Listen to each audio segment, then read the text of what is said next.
Comme vous le savez, on ne va pas le répéter indéfiniment, on ne pourra plus immatriculer de véhicules thermiques. Et en 2035, le gouvernement au moins estime que la moitié du parc roulant français sera toujours thermique. Ça signifie qu'on ne pourra pas remplacer au fur et à mesure tous les véhicules thermiques par des véhicules électriques. Et c'est là que le rétrofit arrive. Pour en parler avec nous, Aymeric Libaud, bonjour à vous. Oui, bonjour. Vous êtes le porte-parole d'Air. Alors c'est l'association. Co-président de l'association. Le co-président de l'Air, en fait c'est l'association des acteurs de l'industrie du rétrofit. Exactement. Vous êtes aussi le fondateur de Transition One. On a une bonne partie de la filière qui est réunie ici, puisqu'on est aussi avec Arnaud Pigounides. Bonjour à vous. Fondateur. Petit problème de micro. Est-ce qu'on vous entend, monsieur Pigounides? Sinon, on va y arriver. Bonjour. C'est parfait, voilà. Choisissez le bon micro. Arnaud Pigounides, fondateur de Rêve Mobilities, Rétrofutur en gros. Rétrofutur Mobilities. Nous sommes également avec Clément Fléau. Bonjour à vous Clément. Bonjour. Vous êtes le président de Noil, vous faites dans le rétrofit. C'est ça, mais de 2 et 3 roues. De 2 et 3 roues. Alors ça a une différence importante, d'ailleurs justement on va en parler. Ce qui nous intéresse, c'est quand est-ce que le rétrofit va pouvoir devenir massif, quand est-ce qu'il va pouvoir prendre sa vitesse de croisière et que tout le monde pourra y accéder. D'abord on va parler des bonnes nouvelles dans la semaine qui sont arrivées, notamment au Mondial. Vous avez tous les deux vu, vous, Arnaud Pigounides, le président de la République, vous avez échangé avec lui. Vous avez vu au moins monsieur Lescure, voilà, entre autres termes, qui est le ministre de l'Industrie. Chose importante, vous avez intégré, avec toute la filière rétrofit, vous avez intégré la famille de Mobiliance. Et ça change beaucoup. Oui, l'association devient le 20e métier de Mobiliance. Donc Mobiliance, c'est l'aftermarket. C'est ça. Tous les métiers du monde de la mobilité.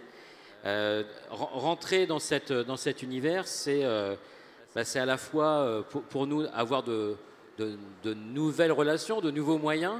Hein, on n'est qu'au début de l'ère du rétrofit.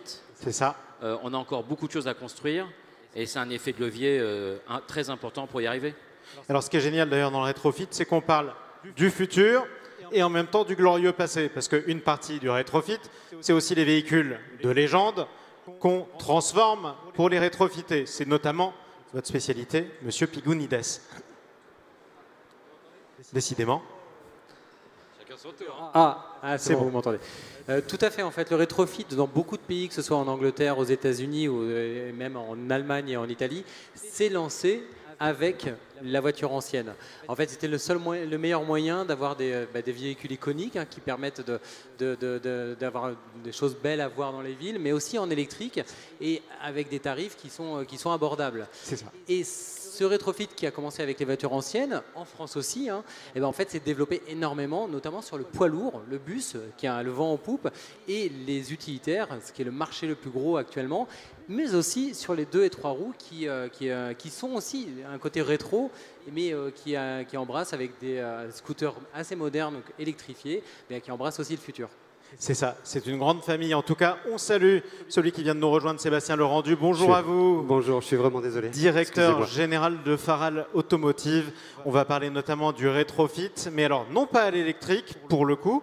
On va parler du rétrofit au GNC, au gaz. Vous allez nous expliquer ça dans un instant. Parlons du 2 roues. D'abord, est-ce qu'il y a une grosse différence aujourd'hui entre le rétrofit du 4 roues et le rétrofit du 2 et 3 roues, qui est la spécialité de Noil, la société que vous présidez?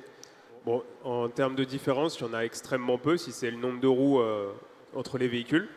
L'arrêté est le même, donc on a les mêmes modalités réglementaires concernant l'homologation des kits. Ça, c'est extrêmement important. Et après, l'activité reste la même, elle est réglementée par cet arrêté-là. Donc extrêmement peu de différence, si ce n'est le type d'application qui est celle des 2-3 roues, mais pas beaucoup de différence sinon. Et ça, sauf que vous pouvez d'ores et déjà toucher le grand public à 2 roues aussi. Parlons de Faral. Vous, c'est particulier parce que votre entreprise, elle date de 1932. Exactement. Ce qui est plutôt vénérable. Oui. On est d'accord que le rétrofit n'existait pas à la naissance de Faral. Donc vous, c'est une filière, en tout cas plutôt c'est une stratégie que vous saisissez. C'est devenu l'une de vos spécialités et le rétrofit notamment au GNC. Tiens, on rappelle juste un point pour la définition, la différence entre GNV et GNC. Je ne sais plus. C'est un acronyme, gaz en tout cas, véhicule au gaz. pour le GNV. Ouais. Alors nous, on est même sur du bio-GNV dans le projet. Alors rapprochez bien votre micro de la... Excusez-moi. Nous, on est donc à la base rectifieur en 1932 et dans l'échange standard depuis 1969, ce qui était à l'époque excessivement précurseur. Et moi, je suis arrivé dans l'histoire en 2020 au rachat de l'entreprise suite à un dépôt de bilan avec mon associé. Et quand on a repris l'entreprise, donc il était hors de question de laisser partir un savoir-faire aussi présent et aussi ancré sur le territoire de Laval, puisqu'on est à Laval dans les Pays de Loire. Une cinquantaine de salariés que l'on a repris avec 2 axes. Le premier, bien évidemment, l'échange standard classique sur le remanufacturing de moteurs, boîtes et culasses. Et puis le projet Bio-GNV, puisque l'ancienne direction de Faral avait commencé à travailler avec une start-up de Toulouse qui avait développé un moteur en rétrofit, transformé un moteur thermique diesel en moteur Bio-GNV. Ce qui est assez spectaculaire d'ailleurs comme transformation. Oui, et ça fonctionne. L'idée pour nos clients, alors on est parti du principe, on n'est pas tout à fait dans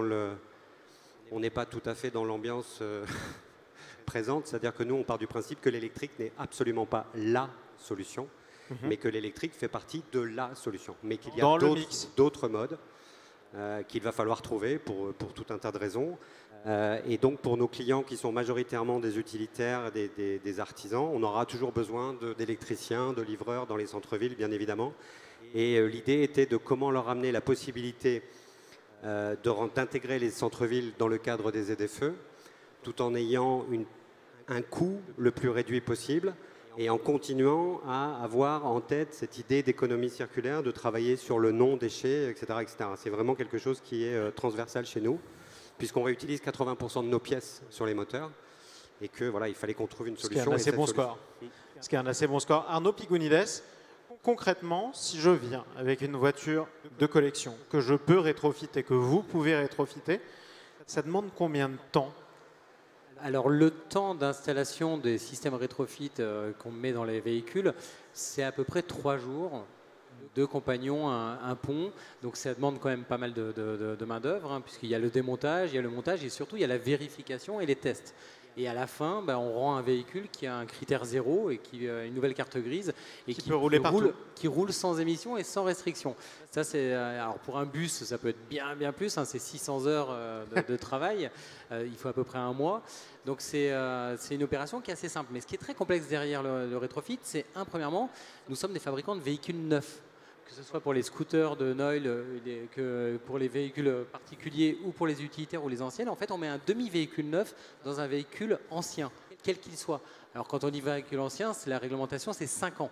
Oui. On ne peut pas rétrofiter en dessous de 5 ans, mais c'est à partir de 5 ans. Mais nous avons aussi une réglementation qui est une réglementation série.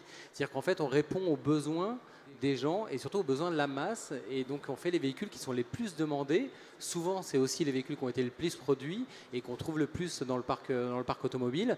Et on ne fait pas des véhicules exceptionnels ou juste uniques parce qu'en fait, ça coûte très très cher à faire. Derrière tout ça, c'est des ingénieurs, c'est une ingénierie, c'est un écosystème de fabrication de batteries avec toute l'électronique qu'il y a dedans. C'est du sur-mesure, autant le faire sur un modèle grand public.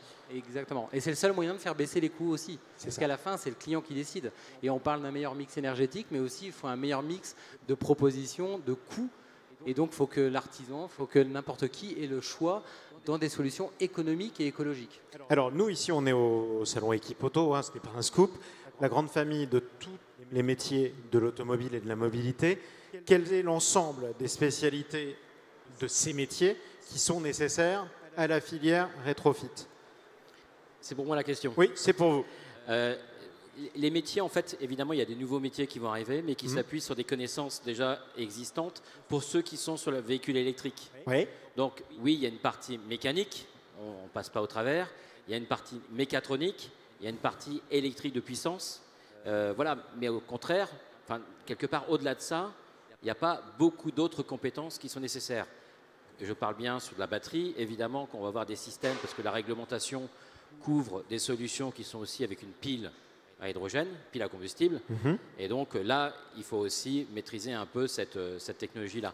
Mais quelque part, n'y a pas une refonte fondamentale, si ce n'est de dire on sait où on veut arriver, on sait qu'on veut faire un rétrofit sur un véhicule existant, et un peu connaissance de l'existant et un peu de connaissance sur les nouvelles technologies qu'on intègre dedans.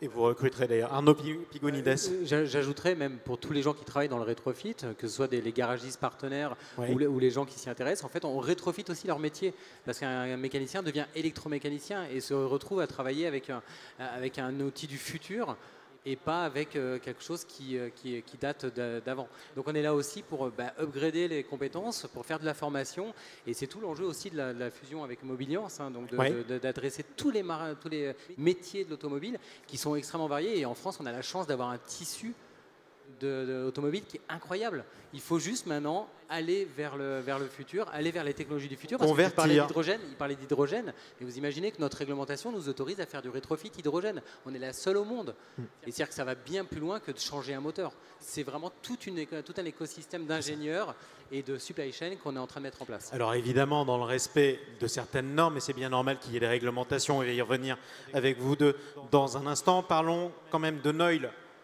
Parce qu'on pourrait presque demander pourquoi avoir invité Clément Fléau qui fait du rétrofit de 2 roues alors qu'on n'a que des 4 roues ici. Et précisément, c'est parce que Noil a pris son envol. Et vous êtes presque un peu précurseur d'ailleurs dans le marché grand public du rétrofit. Combien de véhicules vous avez rétrofité en tout? Alors en effet, on a été la première entreprise en France à obtenir une homologation. C'était l'année dernière sur un véhicule que vous connaissez tous, c'est le Solex. 2 mois après, a suivi l'homologation d'un autre véhicule tout aussi iconique, c'est celui de la 103, la Peugeot 103. Et depuis le début de l'année, on a électrifié 400 véhicules. Donc on continue d'électrifier ces véhicules à travers un réseau de garages partenaires. On a notamment noué un partenariat national avec Feu Vert. Donc on est disponible partout en France, aujourd'hui 150 points de vente. Donc en effet, on est un petit peu en avance de ce côté-là, mais parce que c'est aussi plus rapide sur un 2 roues. Moins de moyens sont nécessaires pour mettre en œuvre cette activité. On peut juste simplement imaginer un pont auto est quand même plus imposant qu'un pont 2 roues. Donc si on applique ce raisonnement à tout le développement de l'entreprise, forcément ça va un peu plus vite sur du 2 et 3. Et vous êtes venu en éclaireur et vous avez trouvé un public d'ailleurs. C'est qui le client Alors j'allais vous demander un portrait robot, mais le portrait robot de votre client? Alors sur les véhicules anciens très spécifiques, très niches que sont amoureux Solex du Solex, on est tous amoureux du Solex ici, ça me rappelle des souvenirs. On a le cas typique de la personne qui a un véhicule de famille qui ne roule plus ou ne roule plus très bien et qui décide de le remettre sur la route. L'électrification, c'est une manière extrêmement rapide de remettre sur la route un véhicule qui ne roule plus. Donc c'est notre client type sur ce véhicule. Mais la prochaine étape pour Noil, c'est les véhicules modernes, les scooters, qui sont vraiment des véhicules dont l'usage se fait en zone urbaine, périurbaine. Et là, c'est vraiment le commuter, celui qui fait ses trajets domicile-travail régulièrement et dont la mobilité électrique répond à ses usages, à son usage, et donc dont l'électrification de ce véhicule s'y prête bien. Sacrée aventure quand même. On a le sentiment que c'est une deuxième vie en fait pour les véhicules. Au-delà d'une deuxième vie, c'est aussi l'allongement d'une durée de vie. C'est ça. Pour ceux qui changent le cœur, à la fin, c'est toujours la même vie. Hein. Oui, c'est sûr. Donc c'est l'allongement d'une durée de vie, mais c'est aussi un impact carbone important. Parce que fabriquer un véhicule, quel qu'il soit, quel que soit le nombre de roues, c'est beaucoup de carbone. Emmener un véhicule à la casse, c'est aussi de l'émission de carbone. Voilà, en étendant la durée de vie, on a un impact significatif sur les émissions de carbone. Donc, il y en a qui voient une concurrence du rétrofit sur la vente de véhicules neufs. Les constructeurs automobiles vendront, on va revenir, j'espère pour eux, sur de très bonnes années, à 2 millions de livraisons en France. Voilà, le rétrofit viendra s'ajouter à ça. Face à une urgence climatique, il faut ajouter une nouvelle solution et pas que l'une compense l'autre. Voilà. Il y a d'ailleurs une certaine logique à ça, c'est-à-dire qu'hier, sur ce même plateau, on parlait des véhicules d'occasion. On n'aurait pas imaginé il y a quelques années voir des constructeurs automobiles créer des divisions véhicules d'occasion. Donc ça veut dire aussi que vous quatre, par exemple, tous autant que vous êtes, vous serez peut-être concurrencés par Peugeot, par Renault plus tard, qui rétrofiteront. Arnaud Pigonides. On espère être concurrencés par eux et on espère même travailler en partenariat avec eux, ce qui est le cas actuellement, parce qu'il y a de plus en plus de partenariats qui se font, que ce soit à l'étranger ou en France, autour du rétrofit, avec les constructeurs. Donc oui, nous on a besoin de concurrence, parce que ce qu'il faut voir derrière tout ça, c'est une réalité que nous on vit tous les jours, c'est les milliers de personnes qui nous contactent par semaine pour avoir leur véhicule. Alors on ne peut pas faire toutes les AX, toutes les 106, tous les véhicules aujourd'hui, parce qu'on est au tout début de l'histoire. L'arrêté est sorti en 2020 et la filière commence à peine à éclore. Donc mais derrière tout ça, c'est des milliers de personnes qui nous contactent. Je vais vous donner un ordre d'idée. Depuis que j'ai créé Rétrofutur, ne serait-ce que sur le site de voitures anciennes, on est à plus de 460 000 visites, 370 000 visiteurs uniques, 2 millions de pages vues. 5500 demandes de devis. Enfin, moi, alors qu'on n'a jamais rien produit encore, parce que nous sommes en train de travailler les véhicules qui sont les plus demandés et commandés, parce qu'à un moment, il faut aussi que les gens payent une opération qui vaut cher, mine de rien. Mais avec l'attrait des ZFE, avec l'attrait aussi de la prime à la conversion que nous avons obtenue de haut de vol vis-à-vis du gouvernement, en fait, ça devient très intéressant de rétrofiter plutôt que d'acheter du neuf. Il y a justement un exemple avec Faral, rétrofit GNC, ça me coûte combien sur un véhicule ? Alors c'est un petit peu tôt pour le dire parce que nous on est un peu bloqué aujourd'hui d'un point de vue légal, puisqu'on aimerait bien avoir comme nos amis de l'électrique l'autorisation de le faire, ce qui n'est pas le cas aujourd'hui. Et puis on peut avoir des astuces à partager. Hein. Oui. Et la loi R115 qui nous bloque également, mais on espère que sur 2023 on sera débloqué. Nous sommes aussi extrêmement sollicités, alors qu'on communique peu puisqu'on n'est pas prêt. Mais il y a un réel intérêt. Nous, l'idée de base, c'était surtout de dire aux clients, gardez vos véhicules spécifiques. C'est-à-dire qu'on ne veut pas faire tous les véhicules utilitaires, mais principalement ceux sur lesquels il y a un coût additionnel qui est un frigo, un équipement PMR, etc., etc. Donc on est sur un ordre d'idée de, allez, on espère arriver aux alentours de 15 000 €. Mais c'est vrai, sur les sollicitations... Sur les sollicitations, elles sont vraiment importantes et elles ne sont pas que françaises. Si on regarde bien le sujet du rétrofit, rétrofiter un véhicule qui a été fabriqué il y a quelques années, il a été vendu en nombre dans plein de pays. Là, les députés européens, le 8 juin dernier, on l'a tous entendu, on est tous dans le monde automobile, on l'a entendu, ils ont voté la fin à la vente des véhicules thermiques neufs pour 2035, mais ils ont aussi voté un amendement demandant une procédure assez simplifiée pour harmoniser la réglementation du rétrofit en Europe. Si la France était leader, et c'est ce qu'on est aujourd'hui, au niveau du rétrofit, la filière française est en tête pour pouvoir s'étendre sur toute l'Union européenne et au-delà, ça ne sert à rien d'être parfait en France. Depuis avril 86, Tchernobyl, on sait que l'air bouge dans tous les sens. Le CO2, il va avec. Et donc, on n'a pas intérêt à être parfait. C'est au minimum sur un continent. Mais au final, c'est sur la planète où il faut être très fort. Et le rétrofit, avec ces constructeurs qui sont internationaux, on a une capacité à ce que dans la filière, des rétrofiteurs puissent devenir des leaders mondiaux du rétrofit. Prenez des voitures de constructeurs internationaux, on va les trouver partout. Et voilà, il y a un enjeu qui est assez fort parce que ce à quoi il faut répondre, c'est la réduction rapide et massive des émissions de gaz à effet de serre. Et le rétrofit est un outil d'ailleurs. Tiens, quand je reprenais ce chiffre qui est confirmé par le gouvernement, en tout cas c'est celui sur lequel il se fonde, il restera en 2035 au moins 20 millions de véhicules thermiques. On peut, en imaginant que le rétrofit prenne son envol massif, Arnaud Pigounides, on pourrait imaginer arriver à rétrofiter combien de véhicules à cet horizon-là ?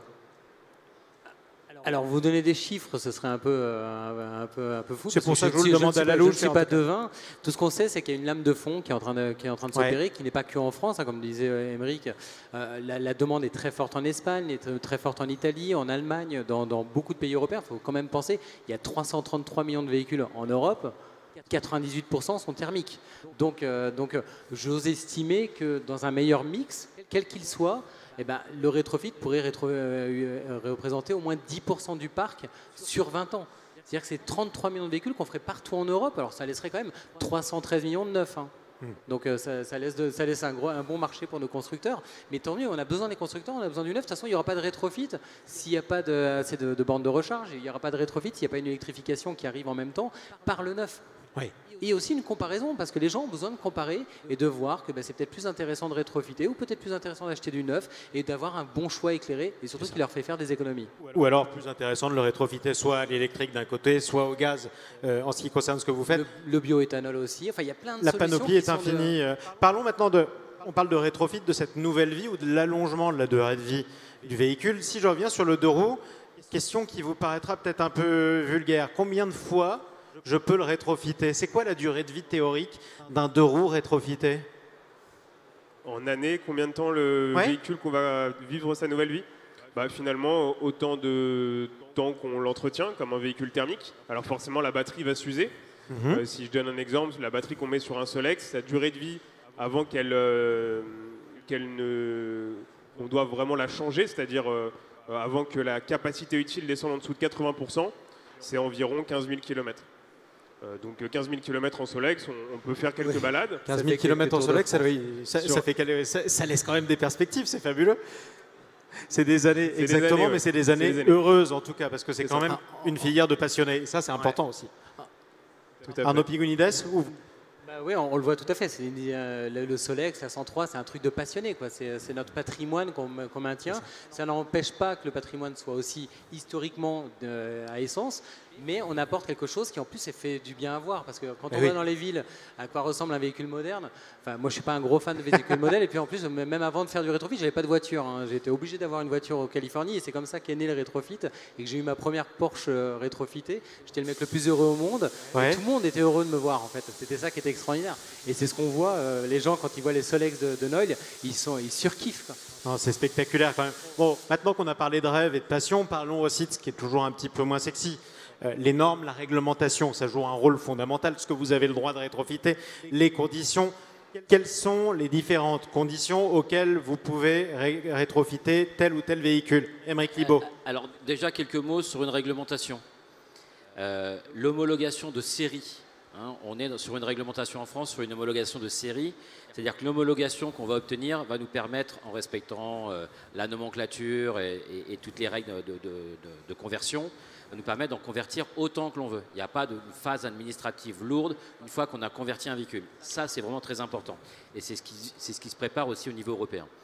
Après, sur les principales règles pour rétrofiter un véhicule, déjà, il faut qu'il ait 5 ans, au minimum.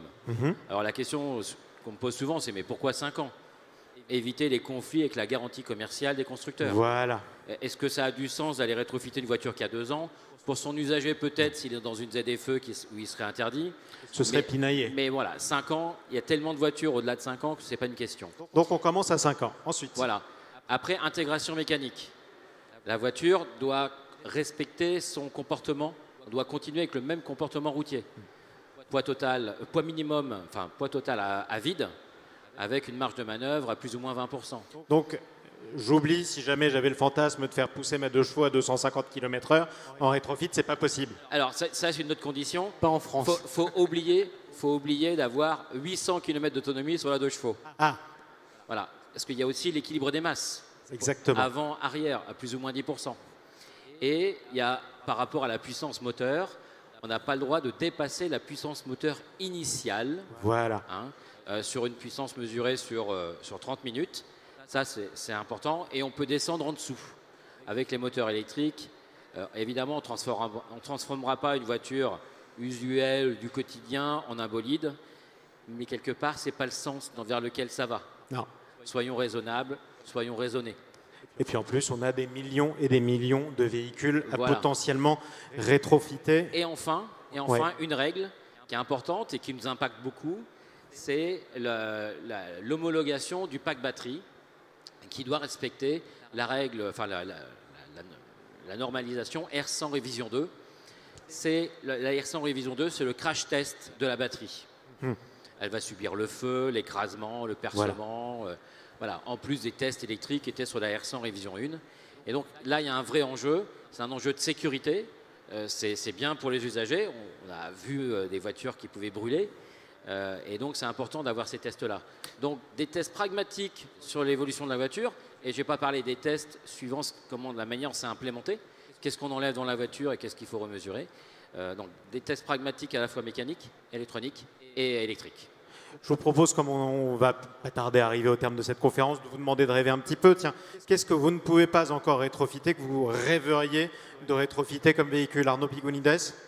Que je rêverais de rétrofiter? Oui, massivement. J'ai rétrofité mon rêve, j'ai fait une petite Triumph Spitfire électrique et je suis très heureux. Vous êtes très heureux comme ça, soyez fidèles, continuez. En ce qui vous concerne? Nous, on s'est juré de ne pas faire de moto parce qu'on est motard à l'origine et que pour les raisons que les motards connaissent, on ne veut pas s'attaquer à la moto. Ouais. Mais pas se faire détester surtout. Un des premiers modèles qu'on nous a demandé, et on n'a toujours pas compris pourquoi, C'est le Yamaha VMAX. Quelle idée. Donc peut-être qu'un jour, on le fera en clin d'œil à cette demande. À mon avis, il y a le silence qui doit jouer aussi. Parce que les VMAX, les T-Max, ça fait un bruit de dingue, ça énerve beaucoup de gens et pourtant c'est très agréable à conduire. Et je pense qu'il y a un peu de ça. On verra arriver silencieusement les véhicules qui étaient très bruyants. Alors, moi, sur Transition One, le but, c'est d'amener une solution de décarbonation de la mobilité au plus grand nombre. Quand on fait des Twingo, des Fiat 500, des Clio, des Kangoo, et moi, je n'ai pas de passion pour l'automobile. C'est comment on va aider un maximum de personnes à conserver leur mobilité à un tarif abordable. Et donc, comment nous, on va arriver à faire ça? En industrialisant, en supportant 80 modèles à 5 ans.